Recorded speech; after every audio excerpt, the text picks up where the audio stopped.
সুপ্রিয় দর্শক, আসসালামু আলাইকুম। আপনাদের সবাইকে স্বাগত জানাচ্ছি এখনকার আলোচনায়। আপনাদের সঙ্গে আছি আমি সিরাজুল ইসলাম। দর্শক, 2024 সালের 29 জানুয়ারি গাজার শিশু হিন্দ রজব নিহত হয়েছিল।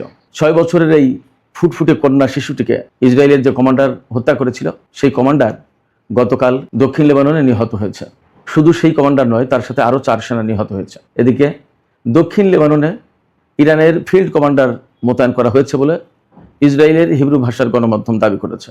পাশাপাশি গতকাল হিজবুল্লাহ এবং ইসরায়েলের মধ্যে যুদ্ধবিরতি হয়েছিল, কিন্তু আজ সকালেই আবার ইসরায়েল দক্ষিণ লেবাননে হামলা চালিয়েছে, বিমান হামলা, এবং অন্তত 5 জন নিহত হয়েছে। অবস্থা যখন এমন, তখন ইরানের পররাষ্ট্রমন্ত্রী সাইয়েদ আব্বাস আরাকচি এবং মার্কিন আলোচক দলের যিনি প্রধান আলোচক ছিলেন একসময়, স্টিভ উইটকফ, তিনি সুইজারল্যান্ডে যাচ্ছেন। লক্ষ্য হচ্ছে ইরান এবং আমেরিকার মধ্যে আলোচনা শুরু করা চূড়ান্ত চুক্তির লক্ষ্যে। এখানে প্রশ্ন হচ্ছে, লেবাননে যখন এরকম উত্তপ্ত পরিস্থিতি, তখন সুইজারল্যান্ডে আমেরিকা এবং ইরানের আলোচনা সফল হবে কিনা, এই আলোচনা আরও এগিয়ে যাবে কিনা এবং তার ধারাবাহিকতায় চূড়ান্ত চুক্তি হবে কিনা, তা নিয়ে কিন্তু বিরাট প্রশ্ন উঠেছে। ইরান কি আমেরিকার পক্ষ থেকে এমন কোনো ইঙ্গিত পেল যে ইঙ্গিতে বলা হচ্ছে ইসরায়েলকে তারা বাধ্য করবে যুদ্ধবিরতি মেনে চলতে? অবশ্য এমন কিছু বক্তব্য মার্কিন প্রেসিডেন্ট ডোনাল্ড ট্রাম্প এবং জেডি ভ্যান্সের পক্ষ থেকে আছে, যেগুলো থেকে বোঝা যায় যে এই মুহূর্তে তারা নেতানিয়াহুর সাথে সম্পর্কের চেয়ে চুক্তিটাকেই বেশি গুরুত্ব দিচ্ছে। কিন্তু বাস্তবতা কি আসলে তাই? আমরা এইসব বিষয় নিয়ে এখন আলোচনা করব। আশা করি আলোচনা ভালো লাগবে, আর শেষ পর্যন্ত আপনারা সঙ্গে থাকবেন। যদি আলোচনা ভালো লাগে তাহলে লাইক, কমেন্ট, শেয়ার করবেন এবং চ্যানেলটি সাবস্ক্রাইব করে সাথেই থাকবেন। দর্শক, চলুন মূল আলোচনায় চলে যাই। আমি শুরুতেই বলেছিলাম গাজার ফুটফুটে শিশু, 6 বছরের শিশু, কন্যা শিশু হিন্দ রজবের কথা। 2024 সালের 29 জানুয়ারি, শীতকাল। এই ফুটফুটে হিন্দ রজব সহ তার পরিবারের লোকজন, মোট 6 জন, এক গাড়িতে যাচ্ছিলেন। কোনো আনন্দ ভ্রমণে নয়, শুধুই নিরাপদ আশ্রয়ের উদ্দেশ্যে, নিরাপদ আশ্রয় খোঁজার জন্য তারা গাড়ি নিয়ে বেরিয়েছিলেন। নিরাপদ আশ্রয়ের সন্ধানে বেরিয়েছিল রজব হিন্দ এবং তার পরিবারের লোকজন, কিন্তু ইসরায়েলের সেনারা ট্যাঙ্ক থেকে তাদের গাড়ি লক্ষ্য করে গুলি করে। ট্যাঙ্কে মেশিন গান সেট করা ছিল, সেই মেশিন গান দিয়ে তাদের গাড়িটিকে একেবারে ঝাঁঝরা করে দেওয়া হয়। 300 গুলি লেগেছিল একটা গাড়িতে, 300 গুলি। তদন্তে বলা হয়েছে যে 7.62 মিলিমিটার ক্যালিবারের গুলি দিয়ে তাদের গাড়িতে হামলা চালানো হয়।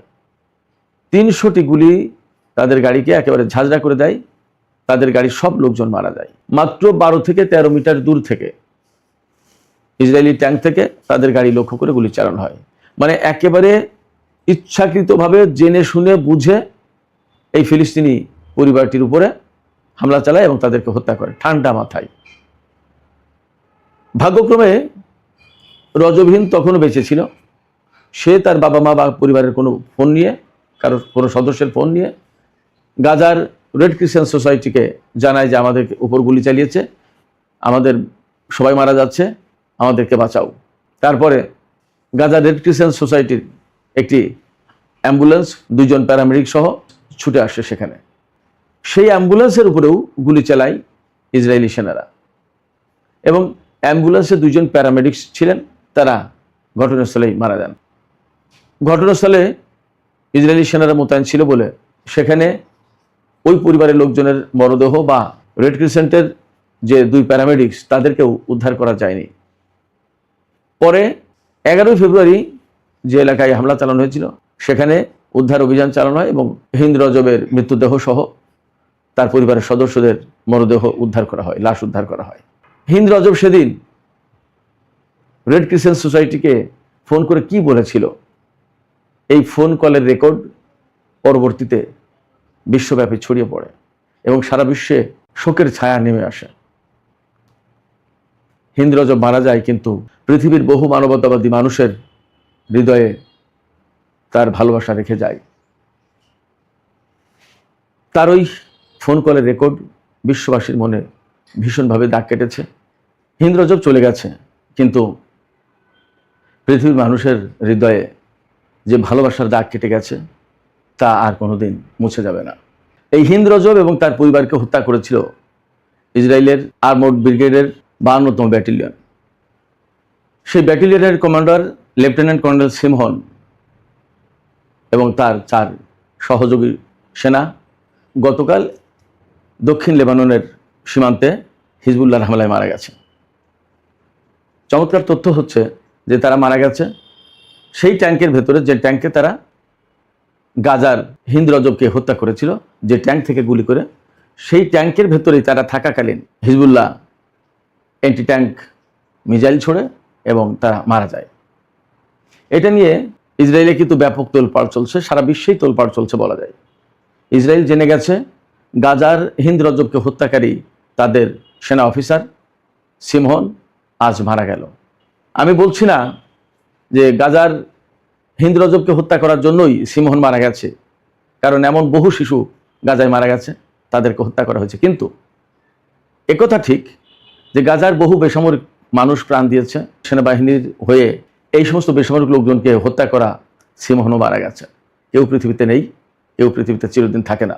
যাই হোক, গতকাল ইসরায়েলের 5 সেনা নিহত হয়েছে মোটমাট, আরও অনেকেই আহত হয়েছে। এই হামলার পর ইসরায়েল দক্ষিণ লেবাননে ব্যাপকভাবে বিমান হামলা চালিয়েছে। ব্যাপক।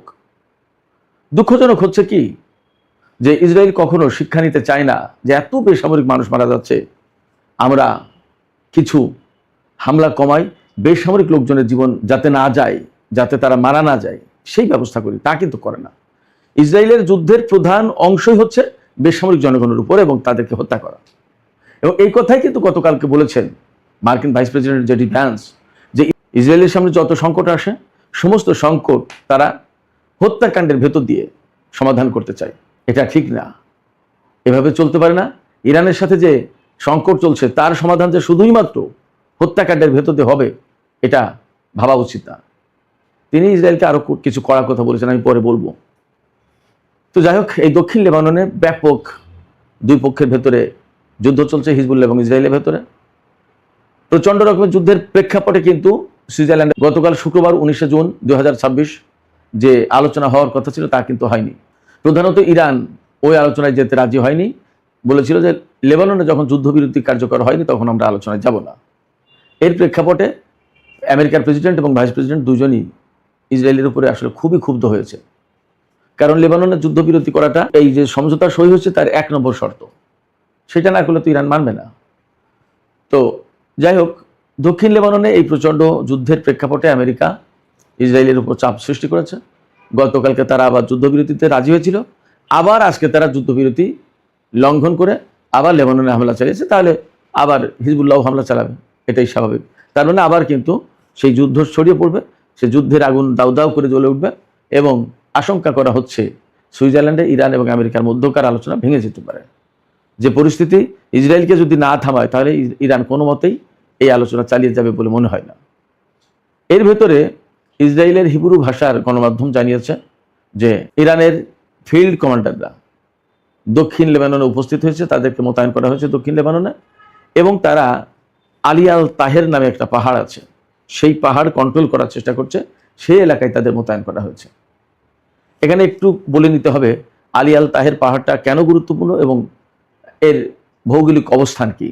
এটা একেবারে দক্ষিণ লেবাননে অবস্থিত। আপনারা মনে হয় শুনে থাকবেন যে দক্ষিণ লেবাননের নাবাতিয়া এলাকায় ব্যাপক হামলা চালিয়েছে গত কিছুদিন ধরে ইসরায়েল। এই নাবাতি এলাকায় হিজবুল্লাহর শক্ত অবস্থান আছে। এই যে আলী আল তাহের বা জাবাল আল তাহের যে পাহাড়, এই পাহাড়ের উচ্চতা সর্বোচ্চ উচ্চতা 700 মিটার পর্যন্ত, আর গড় উচ্চতা 517 মিটার। কোথাও কোথাও একদম সর্বনিম্ন যে উচ্চতা সেটা 300 মিটারের বেশি। এটা যে অনেক বড় পর্বতমালা তা কিন্তু না, পাহাড় মোটামুটি 700 মিটারের উচ্চতায় সর্বোচ্চ। এই পাহাড় হিজবুল্লাহ তাদের নিয়ন্ত্রণে রাখার চেষ্টা করছে এবং এখানেই ইরানের ফিল্ড কমান্ডার বা সামরিক উপদেষ্টা যাই বলুন তাদের মোতায়েন করা হয়েছে। দাবি কিন্তু ইসরায়েলি হিব্রু ভাষার গণমাধ্যমের, এটা আর কোনো গণমাধ্যমে বলেনি বা ইরানও বলেনি, ইসরায়েলিরা দাবি করছে, আমি সেই কথাই বলছি। এবং এটা যদি হয় তাহলে হয়তো খুব অসম্ভব হবে না, কারণ যে লেবানন ইরানের চুক্তির পার্ট, সেই লেবাননে ইরানে কাজ করতেই পারে, যা বুঝতে পারছি। এবং আপনারা দেখেছেন লেবাননের প্রেসিডেন্ট কিন্তু ইরানকে বলেছে যে আপনারা আমাদের দেশের ভেতরে হস্তক্ষেপ করবেন না, আমাদের দেশের ভেতরে আপনাদের প্রভাব থাকার কোনো কারণ নেই, প্রয়োজন নেই। কিন্তু ইরান লেবাননকে তো ছাড়বে না, কারণ হিজবুল্লাহ যেটা গঠন হয়েছে তার সাথে ইরানের সম্পর্ক একেবারে ওতপ্রোত, অবিচ্ছেদ্য সম্পর্ক। আবার ইসরায়েল এবং লেবানন এর ভেতরে যে সংকট, এই সংকটের একেবারে কেন্দ্রবিন্দুতে রয়েছে হিজবুল্লাহ। এটা চাইলে কি আজকে হিজবুল্লাহকে বাতিল করে দেওয়া যাবে? যাবে না। যা হোক, এই জাবাল আল তাহের পাহাড়ে ইসরায়েলি ইরানি সামরিক কমান্ডারদেরকে মোতায়েন করা হয়েছে বলে দাবি করা হচ্ছে। কেন মোতায়েন করা হয়েছে বা এই পাহাড়টা গুরুত্বপূর্ণ কেন? এই পাহাড়টা গুরুত্বপূর্ণ এই কারণে যে এই পাহাড় যে উচ্চতায়, তাতে যদি এই পাহাড় যাদের নিয়ন্ত্রণে থাকবে তারা এই পাহাড়ের চূড়া থেকে আশপাশের বিরাট এলাকা নজরদারি করতে পারে। তারা দেখতে পারে কোথায় সামরিক যান যাচ্ছে, কোথায় কারা তাদের কি তৎপরতা, কোথায় সামরিক রসদ যাচ্ছে, কোন রুটে কি হচ্ছে না হচ্ছে, সমস্ত সবকিছু দেখা সম্ভব। সেই কারণে এই পাহাড়টা কৌশলগতভাবে ইসরায়েল এবং হিজবুল্লাহর জন্য গুরুত্বপূর্ণ। যার নিয়ন্ত্রণে এই পাহাড় থাকবে, বিশাল বিরাট এলাকা নিয়ন্ত্রণ মূলত তাদের কাছে থাকবে।